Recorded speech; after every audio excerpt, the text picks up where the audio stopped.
Marbury Education Services, AS Sociology, Unit 2, Education and Methods, the Role and Purpose of Education, the Liberal Perspective.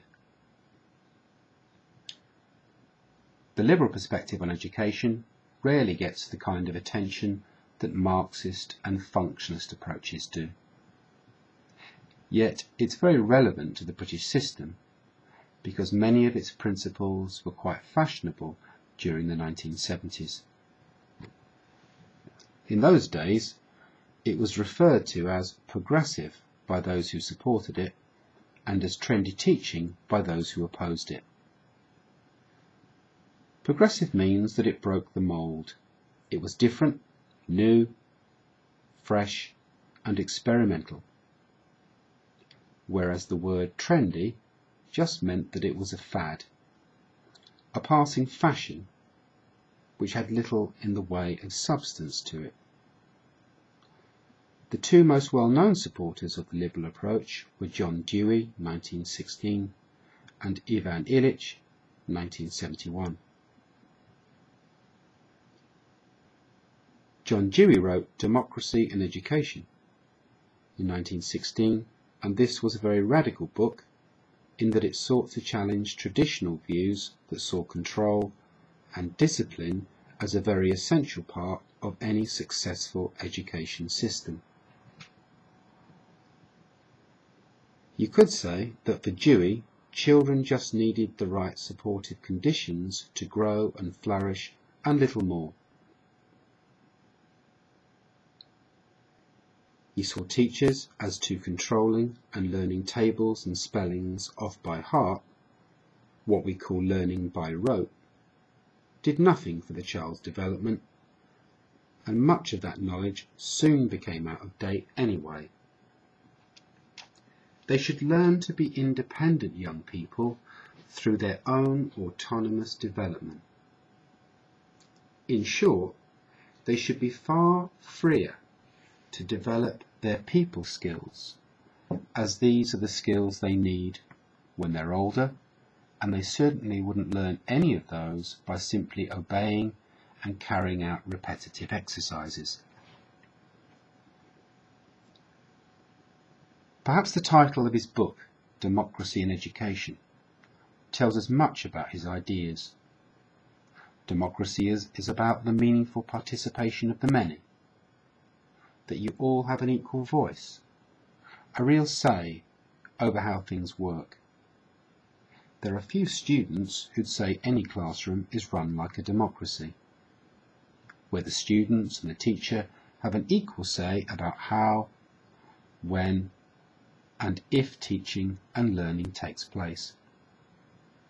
So although there isn't much of a democracy in education, Dewey thought there should be. Now we can look at Ivan Illich's study, Deschooling Society. Illich had very little to say that was positive about the education system.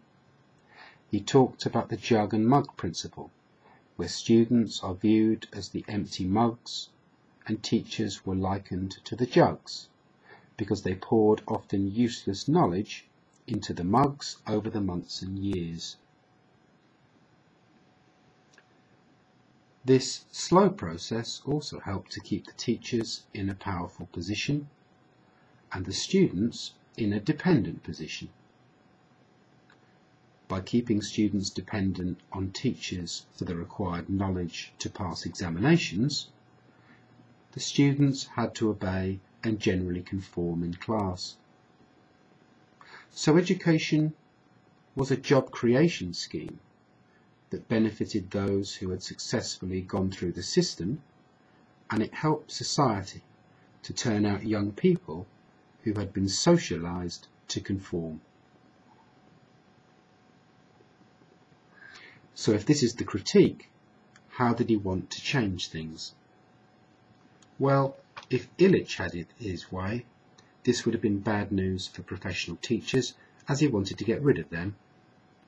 Those who wanted to learn should be able to learn what they want and when they want from an expert who actually practices the subject or skill in the real world, not from a teacher who's just someone who gets paid to talk. In fact, there's a well-known phrase that is often used to criticise teachers, and Illich would support it wholeheartedly. If you can't do it, teach it. So formal schools would be abolished, and communal learning centres or libraries for all ages would be used by those seeking knowledge or skills. So for Illich, you could come and go as you please, and to develop into an independent learner. It also wouldn't matter how you spelt words, because what you had to say was far more important than how you said it. Criticisms and consequences. The liberal view is very idealistic, and it is difficult to see how very young children could teach themselves the basics before they moved on to learn from the so-called adult expert. Where the liberal approach has been implemented by those committed to it, there are often significant discipline and disorder problems. For example, the William Tyndale Junior School in Islington in London is a place that you might come across in the textbooks where there was significant disorder in the classroom. Many other schools in the 1970s chose not to pressure students into working or learning, and as a consequence they often just wasted their time and were disruptive to others who wanted to learn. This resulted in everyone's education being damaged. Additionally, the liberal view didn't agree with prescriptive spelling and grammar, so many young people left the system and were largely unemployable because they didn't have the basic skills that employers needed. So in short, the liberal perspective, at least in its most radical form, was something of a fad, and the education system has abandoned the vast majority of its idealistic principles. The liberal view has a little in common with functionalism because it stresses individuality and personal growth, and it has a little in common with Marxism because it rejects authority and control. On a personal note, I remember the liberal perspective and how it was used as an experiment, and it did seem like fun at the time because the teachers rarely told you to do any work, and education and the classroom simply appeared to be an extension of the playground in many ways.